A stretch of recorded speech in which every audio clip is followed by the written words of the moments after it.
Open up your heart, look for him, and see what he has. And let's go ahead and start into our service. Welcome. Good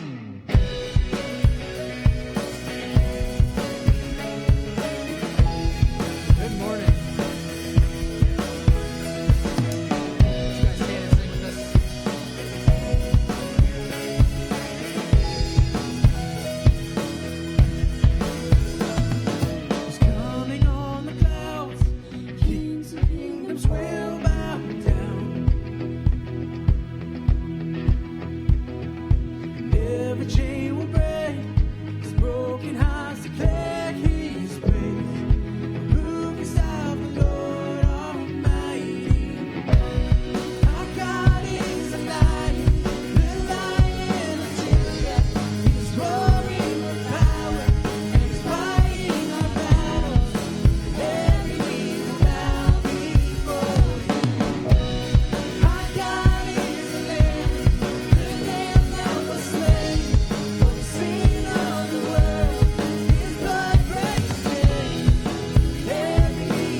Bridge, welcome. We're so glad that you all are here, and also welcome to those of you watching online through the website or through Facebook.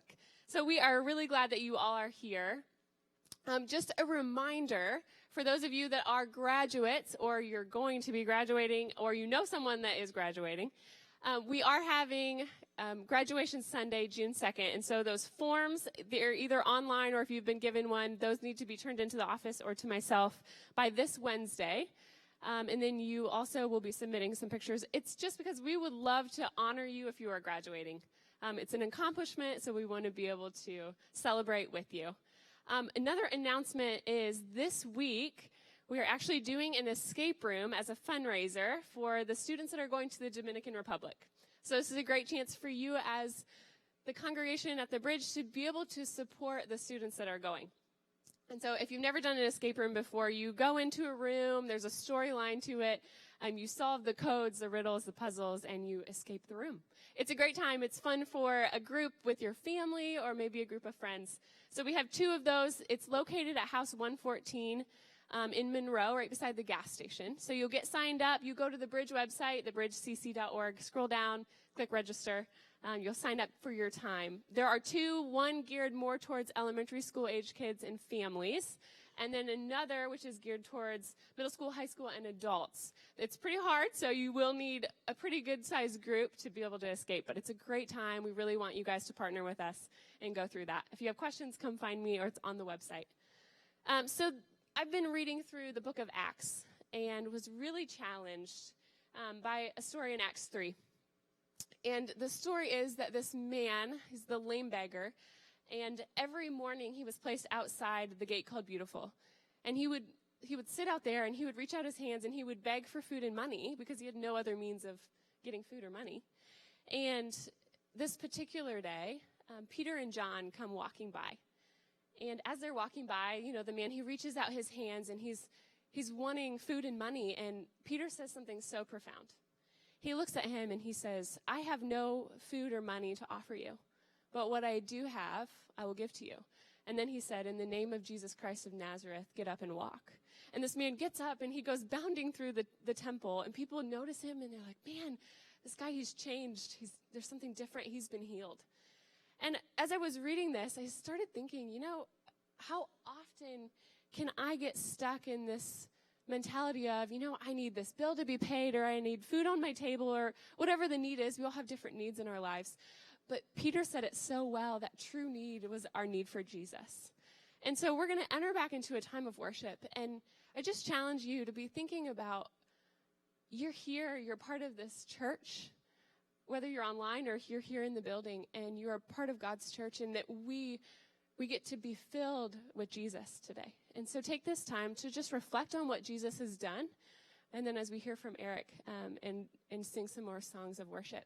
But before we do that, I want you just to stand up, greet those around you, shake a hand, say good morning, say you're glad they're here.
My shame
my darkness, you have filled me with peace. Give her a mercy, you're my help in time of need. Lord, I can't help but sing. Faithful you are, faithful forever you will be. Faithful you are, and all your promises are yes and amen.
Jesus, Jesus.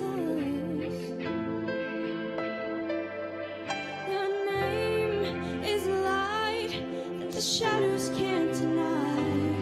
Your name cannot be overcome.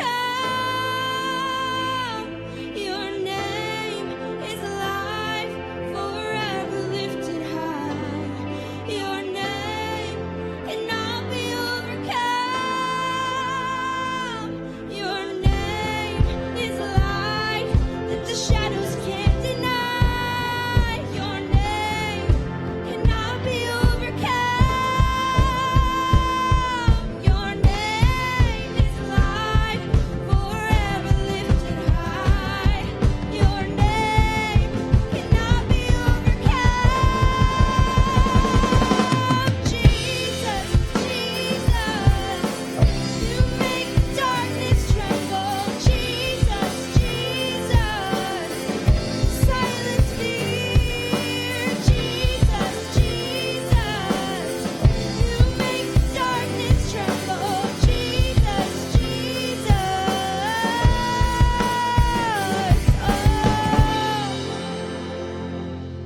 Father, we want to thank you this morning. God, we're just so humbled to be in your presence and worship with you this morning. God, I ask that you would just open the hearts of everyone in this room, prepare us for the message you have for us, and be with Pastor Eric. And just use him as a conduit for your words this morning. God, I pray these things in your powerful name. Amen. Thanks for singing. You guys can have a seat. God did not give us a small commission, but a great commission to go into all the world and preach the good news of Christ's love and grace. If you think the church is too big, your love for people is too small. Hear me clearly. We will do anything short of sin to reach people who don't know Christ. To reach people no one is reaching, we will do things no one is doing. Well, good morning. So good to be here. My name's Eric Lehman. I'm on staff at the Bridge. I get to serve in our Bern campus, and delight to be with you today. I get to continue on in the series, or actually this is the last week, in the series of Jesus and We. And as I looked over this, the whole series, I got to thinking, why would they name it Jesus and We? They should just name it Values. But that wouldn't be very creative, so I'm glad they named it Jesus and We. I'm not sure if you'd come to a message called Values, but we just go through what values as the Bridge and as Christ followers that we think things are important and that we really value here. In the first week, we had Mike Webb with us, and he talked about faith and that big thinking, the bet the farm kind of faith. And week 2, we talked about serving. Missy was here, talked about serving, said we are not just consumers here, we are contributors. We need to serve to be part of the family of God. And then week 3, last week, was Dustin Wagner, and he was here and he talked about generosity and how we need to be, followers of Christ need to be generous. And he talked about that irrational generosity. And he did say, like we tell our kids, it's better to give than receive. But I like what he said about the posture of it's mine, that posture compared to opening in the generous posture. And today I get a talk a value that I'm very passionate about, and that's reaching people who are far from God. And so today we're going to go through Mark, the Gospel of Mark, in the 2nd chapter. So if you have your Bibles and you want to turn to Mark chapter 2, you can do that. But we're going to start off towards the end of Mark and kind of work our way back to the beginning of Mark, chapter 2 here. And so I just want to set it up. But in Mark chapter 2, Jesus heals a man. He heals a man, and then he goes on and he comes to Matthew, or Levi, the tax collector, and he invites him. He says, "Come and follow me." And at that time, the tax collectors were the main sinners. I don't want to say main, that's the wrong thing to say, but they were just a bad character kind of guys. Most of them were. But so Matthew, and I'm sure it wasn't surprising to Jesus, but it was surprising to other people that Matthew said, "Yes, I will follow you." And then Matthew throws a big party. And so if you're a questionable kind of person, a sinner, and you throw a party, who do you invite? There was a lot of questionable people, maybe some outcasts from the city there, but they were there. And Jesus goes to this dinner, this party at Matthew's house. And the religious leaders at the time, they go, "Why is he eating with those sinners?" That's what religious people say. They call them sinners. And so he's doing this, and we pick up in verse 17 with what Jesus says. On hearing this, on hearing the religious people call them sinners, why is he eating? On hearing this, Jesus said to them, it's not the healthy who need a doctor, but church, who needs a doctor? The sick. Obviously, the sick need a doctor. And then what he went on to say, this would have had to been kind of tough for them to hear, would have offended the religious people. He says, I have not come to call the righteous, but the sinners. Jesus came to call the sinners. And when I think about this, right away our mind goes to the sinners, the worst of the worst. But I'll tell you what, there was a drug bust recently. There was a drug bust, and the drug enforcement agencies, they took pictures like they do, and one of these pictures came out. They were kind of in awe of this guy's nightstand. They hauled him off to jail, and they took a picture of his nightstand, and someone recreated the picture. They left everything that's in there, but it's for the criminal case. They had to take out so nobody's incriminated, and also so some brands that were on there. We could rebrand it, but they put the nightstand back together. They remade it just specifically so we could use it this morning. Remade it, and so I just want to show it to you. And if you look at this is a nightstand. The guy that's now I believe in jail, I don't know. But anyhow, up in the top right corner, that's the New Testament. That's a Bible there. And he has, in the middle, you see the book by Pastor Stephen Furtick, Sun Stand Still. And then underneath that, you have some drug paraphernalia. And then you have some contraceptives on there. And then there's I think that's the Bridge program sitting there. But it just recreated this. And when you see that picture, what do you think of? When you see that, you start thinking, and people go right away with, well, looks like the church didn't do that guy any good. Looks like the Bible didn't do that guy any good. He's kind of rough, and you kind of laugh. And yet, for me, it kind of breaks my heart when I see that, because I get the image of a guy who's made a wrong choice, and he's got trapped into these sinful patterns.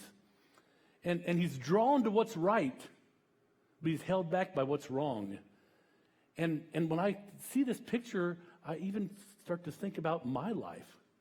It kind of reminds me of myself when I was a young guy, and before I got to know, I knew who Jesus was. I went to church.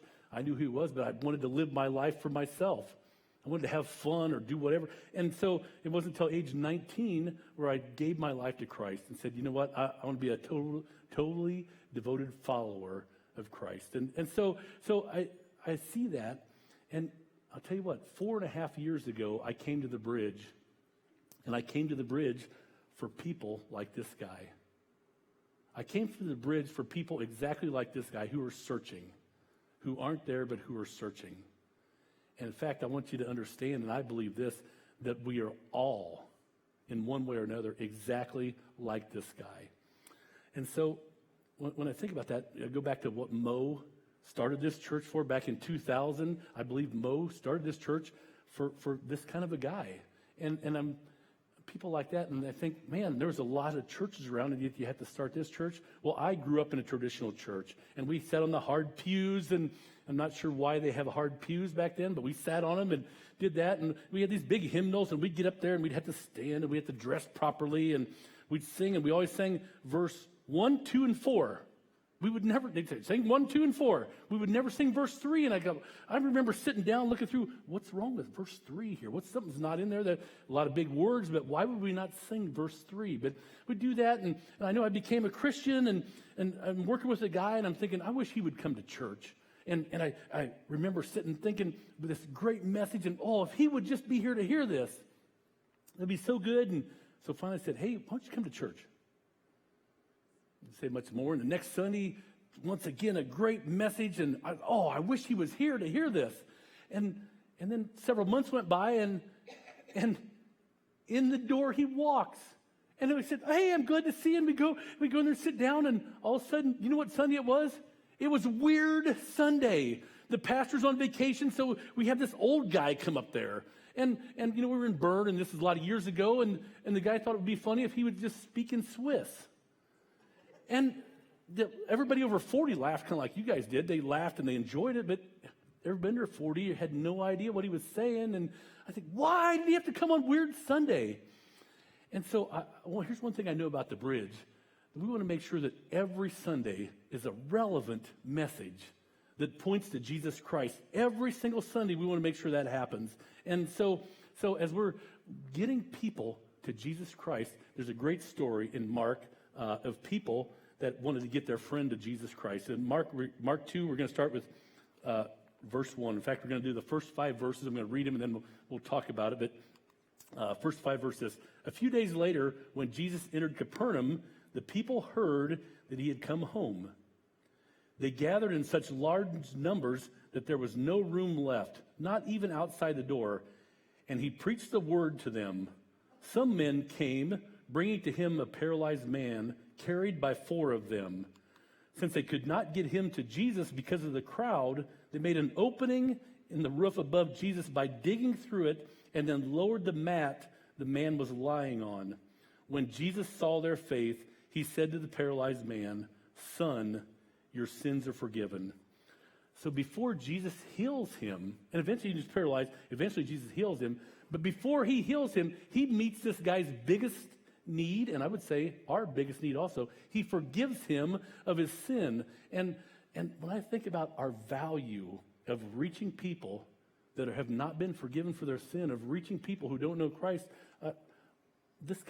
think about this. We will do anything short of sin to reach people who don't know Christ. To reach people no one is reaching, we will do things that no one is doing. In fact, why don't you say that with me? Why don't you just say it? We will do anything short of sin to reach people who don't know Christ. To reach people no one is reaching, we will do things that no one is doing. And as we read through that and start thinking, man, do you have a heart for people who don't know Christ? Do you love people who don't know Christ? And so in your program, there's a rating there. We've been doing this the last few weeks. But your love for people who don't know Christ, there's 1 through 10. Are you very passionate about people who don't know Christ? Do you want to bring them to Jesus? Or are you apathetic about those people? And so, and also, I want to say this. I'm not doing by what we say. Don't rate yourself by what you say, or don't rate yourself by what you wish you do. Rate yourself by your actions. So let's go here. What does it look like if you're a 10? If you're a 10, your mom named you Billy Graham, and that's who you are, and Billy Graham is now in heaven, so let's just say no one's going to be a 10. Or that's something we're going to strive for. But if you're in this top path, 6, 7, 8, 9, you've probably already led someone to Christ.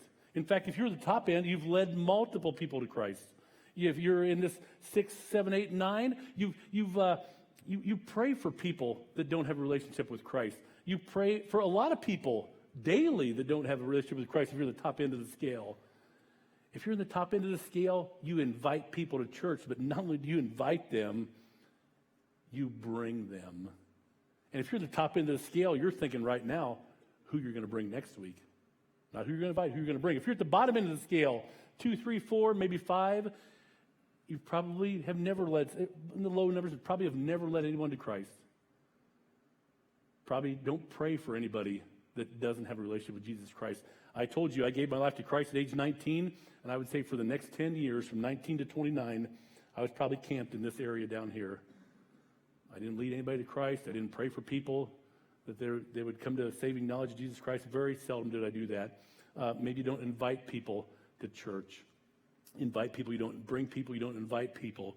And I don't want anyone to feel guilty here. This is just between you and God. If you want to circle in your program, you can. But I want you to put a number on your actions. By the way you act, what number do you think you would fall out on that line? And I'm not going to add, it's not a quiz. No one has to say what it was. But I want you to think about that. And I'm going to just say this. If you put your number down here towards the bottom, really as believers in Jesus Christ, that's unacceptable. That is unacceptable. Excuse me. If we've been saved by Jesus Christ, we don't just want people to come to know Jesus. We have to bring people to Jesus. We have to. And so our value is, like I said, reaching people with the love of Christ.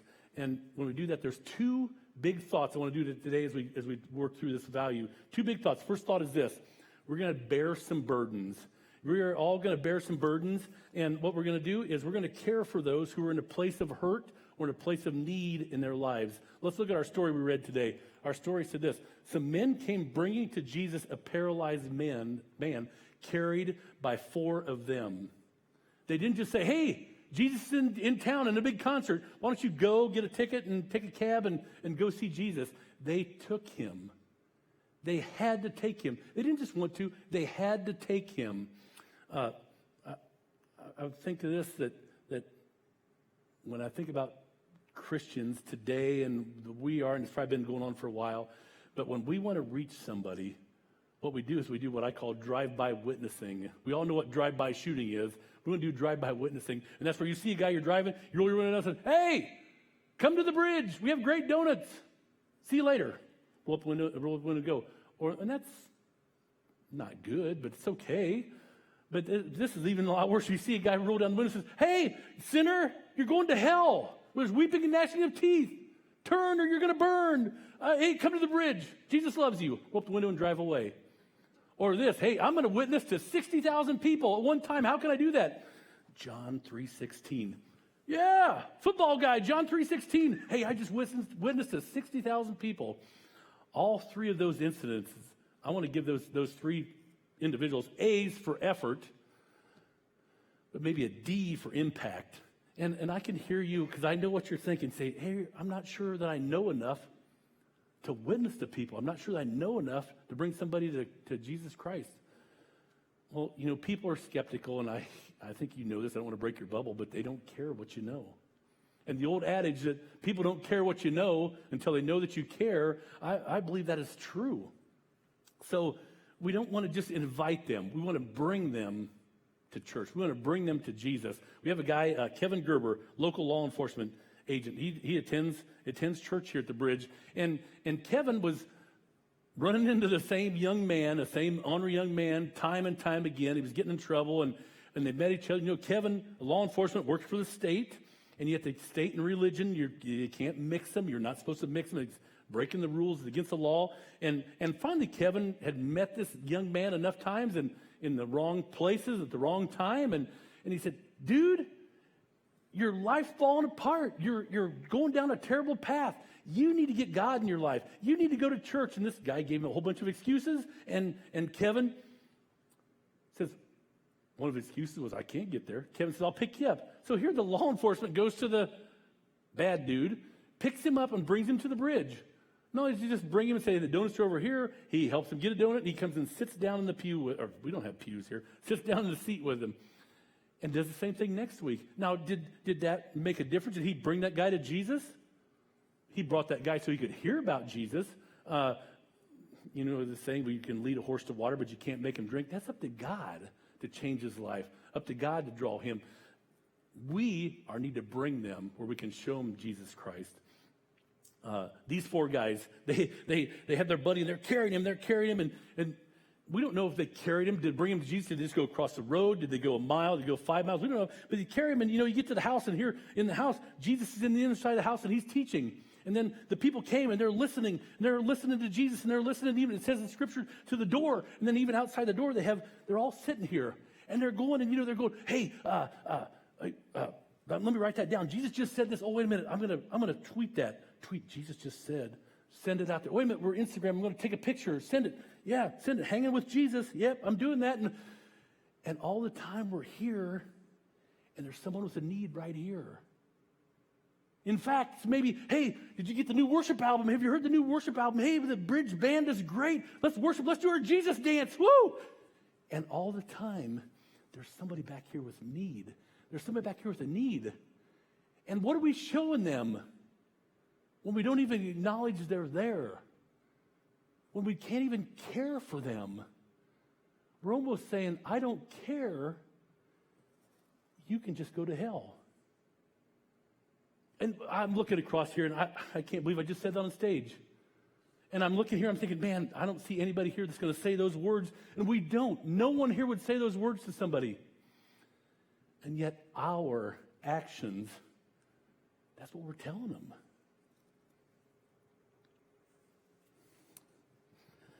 Somebody might be hurting, and all we need to do is just listen. Listen.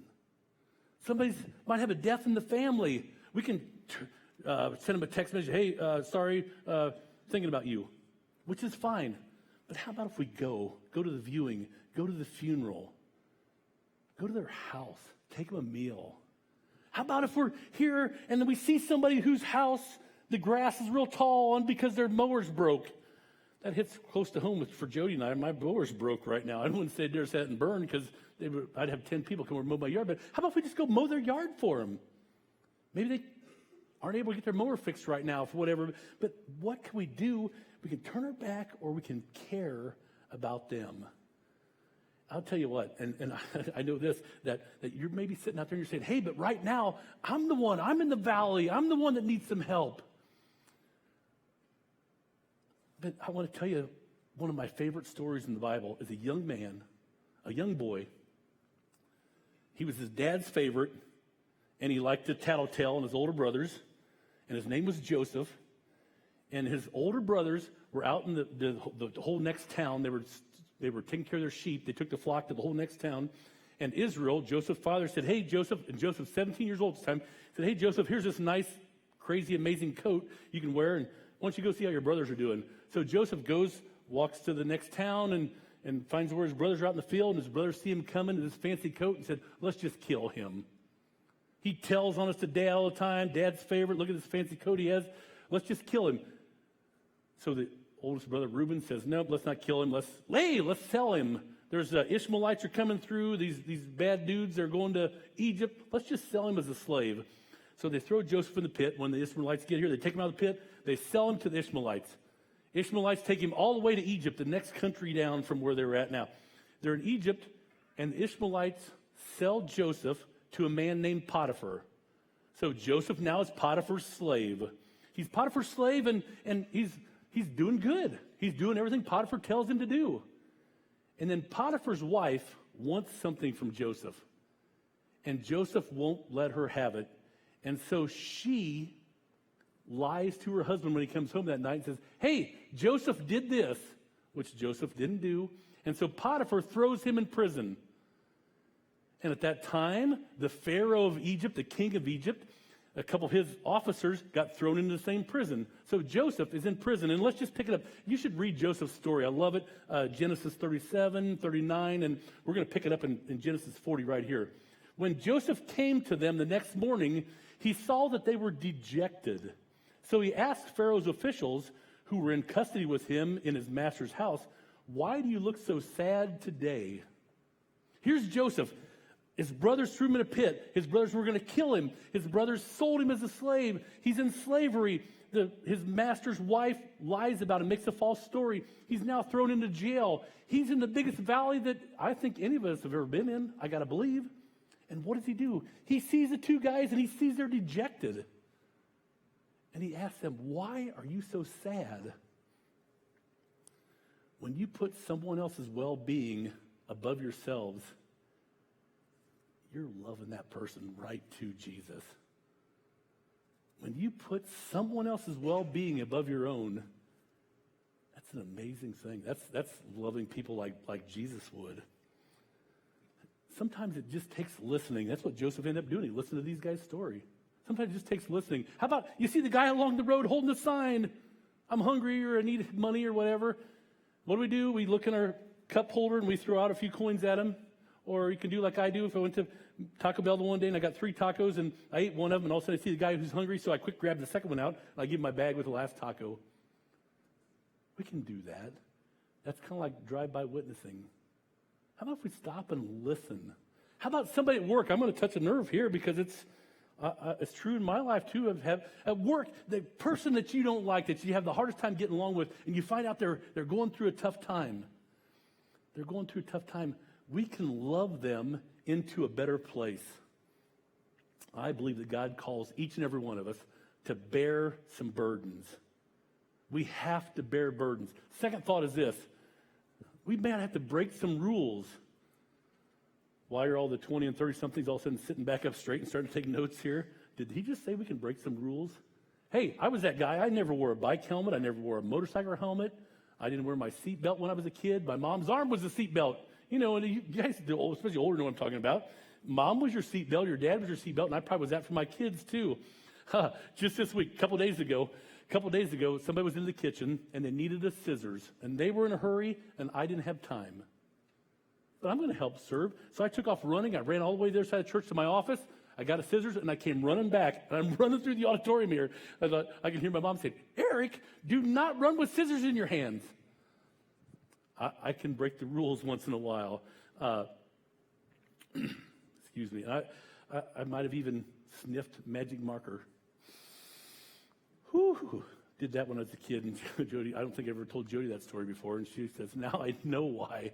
But so we do things. Let's see what our guys did. How did they break the rules, our guys in our story? Since they could not get him to Jesus because of the crowd, they made an opening in the roof above Jesus by digging through it and then lowering the mat the man was lying on. And when we think about that, we think, what are roofs made out of? Well, this is 2,000 years ago, so I've heard one commentator says that they had the beams every 3 feet or so, and they weren't boards, they were, because they didn't have sawmills back then, but they were like a piece of a tree or a trunk or whatever, and every 3 feet, and then there was thatch and dirt. And this commentator says, and the most important part of a roof was you had to get manure and put it on there. A bunch of manure in there and stir it in. That's what really held it all together, made it strong. But what also happened is when it would rain on that, then the manure would act like fertilizer, and that thatch, that grass was on there, would start to grow. And I think they were probably 2,000 years before their time. They had green living quarters there. The roofs had grass on them during the rainy seasons, and they would even, this commentator even said that people would go up on the roofs and take naps. That was the best place for them to go take naps. But these guys, and you got to wonder, they're carrying their guys, they're carrying them around, and oh, we can't get to Jesus. We can't get there, so full. What are we going to do? Who would do that? Who's creative enough to go around and we're up and we're going to dig holes through there? And how did they dig through? I don't know. But they start digging through. They start digging through the roof. They got to get their friend to Jesus. What was the key ingredient on that roof? Manure. They're digging through it. Sometimes you got to dig through a little to bring someone to Jesus. Yeah, tweet that. Pastor just said we got to dig through crap to get to Jesus. Sometimes that's gonna happen. They get the hole, and you got to think Jesus is sitting there, and they're starting to fall, and pretty soon they can see light, and they're looking up there, and pretty soon it opens up, and they see guys, and the one guy, he's there, and he said, hey, David, you get that leg, Jim, you get that leg, Mike, get that arm, and I got this arm, and okay, we're going to lower him down to Jesus, start drop him down, and how much farther? Oh, we've got probably 4 feet yet. What are we going to do? What should we do? Well, let's just drop him. He's paralyzed. Boom. I don't know. I can't believe they did that. But, my mind thinks that way once in a while. How'd they get him down there? But these guys dug through someone's roof. I don't think insurance probably didn't cover it. I wouldn't think so. But they dug through someone's roof. They lowered this guy down. I can't imagine they dropped him, but they might have dropped him. But sometimes we have to break some rules. We have a gentleman that goes to church here. I just heard a story this week. Brian Chronister. Brian owns Small Town Bar and Grill here in Decatur. And Brian, he's had this restaurant for a couple years now, but he's not open on Sunday. He's not open on Sunday, and people start saying, hey, wait a minute, you ought to be open. I think around Christmas time or last December, they start saying, man, how can you have a restaurant and not be open on Sunday? Sounds kind of stupid to me. With everybody in their family goes out to eat on Sunday, but Brian wasn't. So Brian decides, and I don't know if it was in January, February this year, Brian decides he's going to open up on Sunday. So he opens at 11 o'clock on Sunday, and pretty soon he realizes, wait a minute,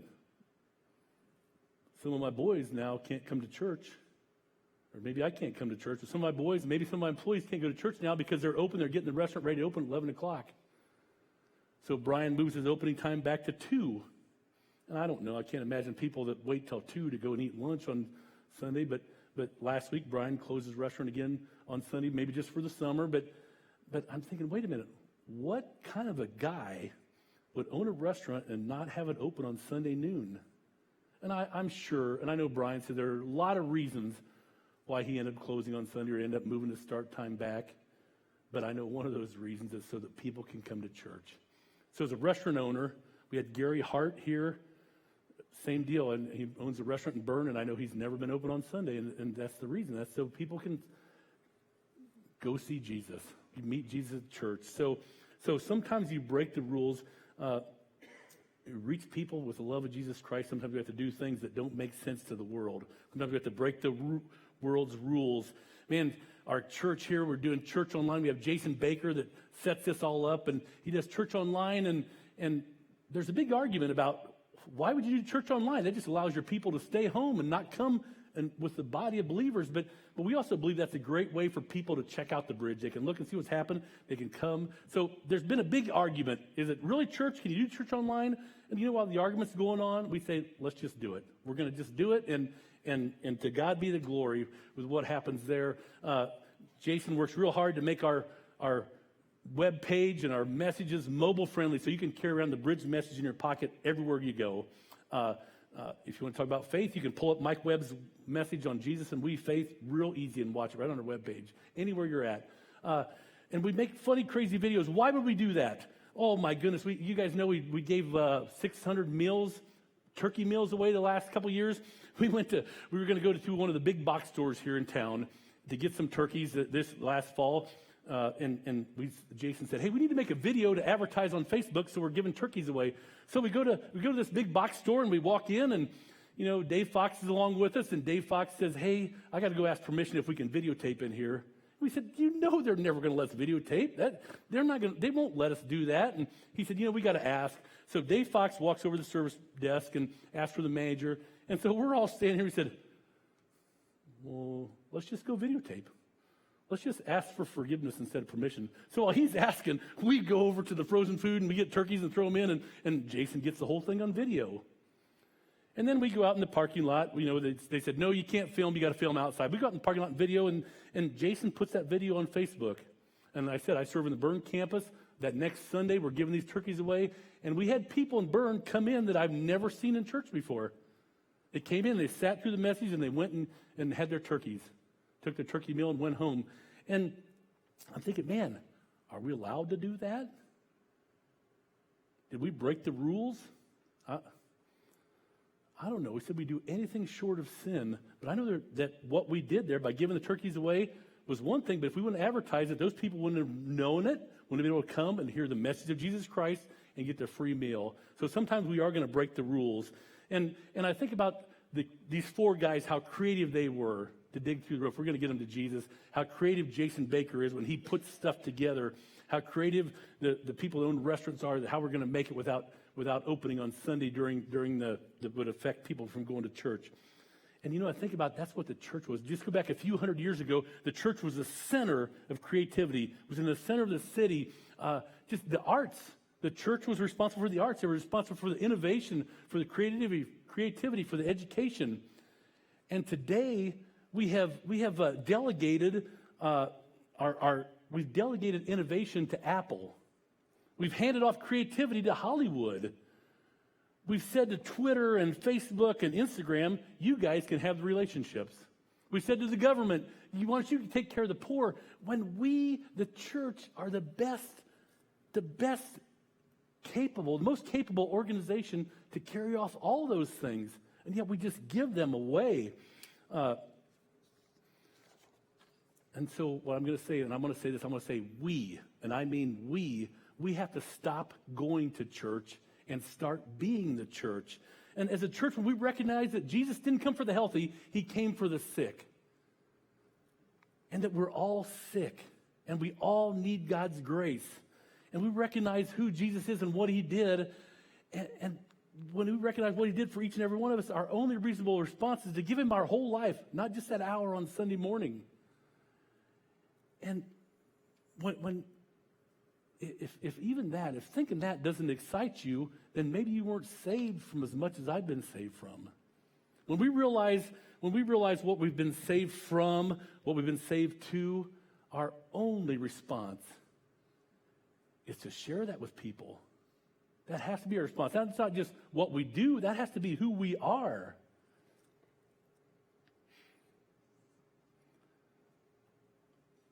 And when I say about who we are, each and every one of us are sinners. We're saved by grace, and we're saved through a personal relationship with Jesus Christ. And think about that word personal. Personal relationship with Jesus Christ. I had last week in Bern, a gentleman named Joe. He'd been about 3 times or so he came to the bridge. And he said to me, he's about 45 years old. He said, Eric, I've pretty colorful past, been in a lot of trouble, but I've also been in ministry. He said, I've been from Chicago all around Indiana. I've been in so many churches. And Eric, the Bridge Church, your church here, I felt the least judged of any church I've ever been in, and I've been in a lot of churches. I felt the least condemned in your church. He said, I want to thank you. And I said, you haven't even talked to me. You've talked in the last 3 weeks. You've talked to the people. You've talked to the people. So I want to say, you are the church. I see a group of people. I see a church full of people right here that know who this guy is and are willing to dig through some crap to get involved. I see a church full of people who don't judge people who are without Christ, but will love them to Christ. I see people who will bear burdens. I see people who will dig through crap. I see people who might break some rules and do things the world doesn't see as right to reach somebody, to bring somebody to Jesus. I see a group of people who knows what it is to be sick, people who knows what it is to be healed, a church full of people who knows what it is to be a dark and desperate sinner, and a church full of people who knows what it means to be forgiven. And I think, man, this is a group of people who will do anything short of sin to bring someone to Jesus, whatever it takes. And when I say if the bridge is not doing it, it's because we, the people of the bridge, are not doing it, because we are the church. Would you pray with me? God, thank you so much for loving us. Thank you so much for calling us to serve you and help us to serve you. And Father, we all took that little assessment in our life of how our heart lines up with your heart for the people that don't know you. And so Father, I'm just going to ask that you help each and every one of us to do with this message, with what we've heard today. Help us to do what you want us to do. And I know that you have to want us to move to a higher number in our love, in our heart for the lost. And so I'm going to ask the people out here that each and every one of them figure out a way to go to the next number on reaching people who don't know you. And I'm going to ask first for a show of hands of people that said, I want to commit, and I'm raising my hand because I want to commit to loving people who don't know you and trying out ways to finding out ways where we can bring them to you. And so I'm going to ask people out there, if that's you, if you say, hey, I want to raise the number of my love, would you raise your hand? Yes, I see hands. I see them all over the place. Excellent. What would that look like if we get to be the church and figure out ways of creatively going to the next level and bringing people to you? And then God, as I'm talking here, that guy in the picture comes to my heart. And I know, I understand that we're all can be like that guy. And so Jesus, if there's someone here that is drawn to you and yet held back by what's wrong, Father, I just ask that you give them the realization that they need you as their personal Savior. That people that have addicted or to different sins or different things, that they realize that they need you. And so if you're in the crowd today or online today and you said, man, I'm that guy. I'm just being held back. I can't break the chains of what's binding me. I want you, if you're that guy or that girl, I want you to pray with me. If you want to break those chains, pray with me, because the name of Jesus is enough power to break those chains. And so if that's you don't have a personal relationship with Jesus Christ, why don't you ask him for that relationship today? And it's simple. You can just pray with me. Just pray with me and say, Jesus, I'm sorry for my sin. I know that you died on the cross for me, for my sin. Help me to break those chains that hold me back from the life that you created me for. I want to live my life for you. I know it's going to be hard. Would you come alongside me in every step of my life? I want to make you Lord of my life. In Jesus' name I pray. Amen. Guys, if you figure out a way to take the next step, and if you've prayed and asked Jesus into your heart today, asked Jesus into your life, gave your life to him, asked for help to break that chain of sin, would you take the communication card out of your program and just write it? When the guys are coming here in a little bit, just drop it in the basket.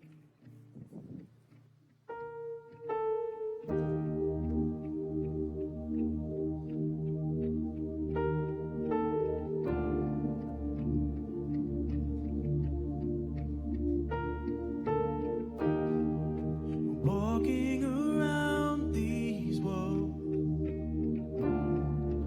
I thought by now they'd fall, but you had never failed me yet.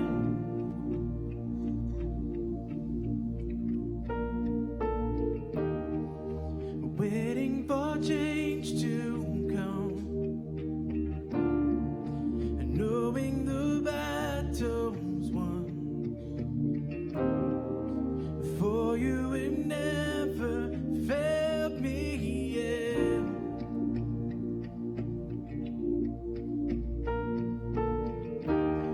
Your promise still stands, great is your faithfulness, faithfulness. I'm still in your hands.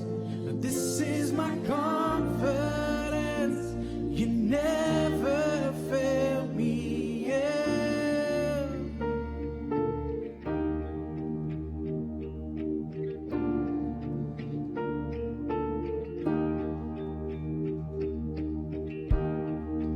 I know the night won't last. Your word will come to pass. And my heart will sing your praise again.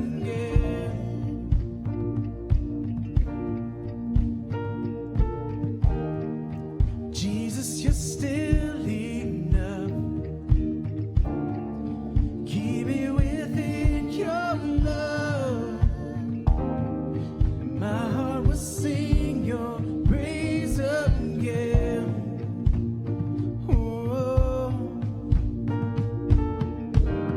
your promise still stands. Great is your faithfulness, faithfulness. I'm still in your hands. This is my confidence. You never failed me yet.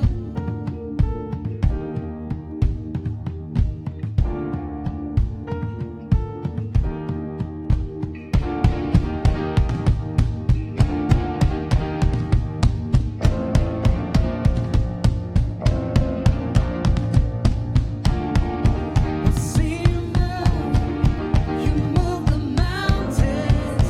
I believe I'll see you do it again. Made a way when there was no way. I believe I'll see you do it again. I've seen you move. You move the mountains. I believe I'll see you do it again. Made a way when there was no way. I believe I'll see you do it again. I'll see you do it again.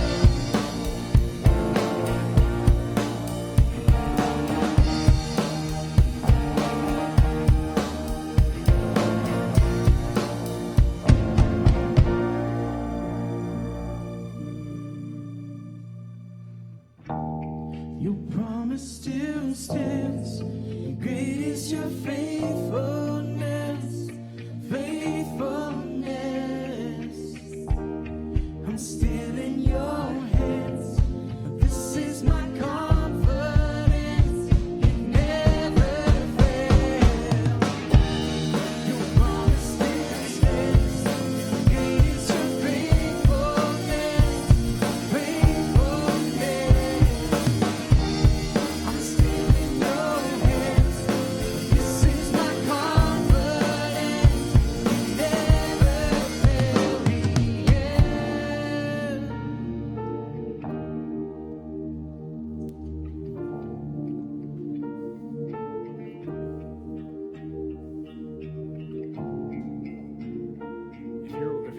says, man, I don't know enough to reach someone for Jesus Christ. I don't know enough to bring someone. I would suggest this. Ask someone from the church for discipleship. What discipleship is just doing life with someone.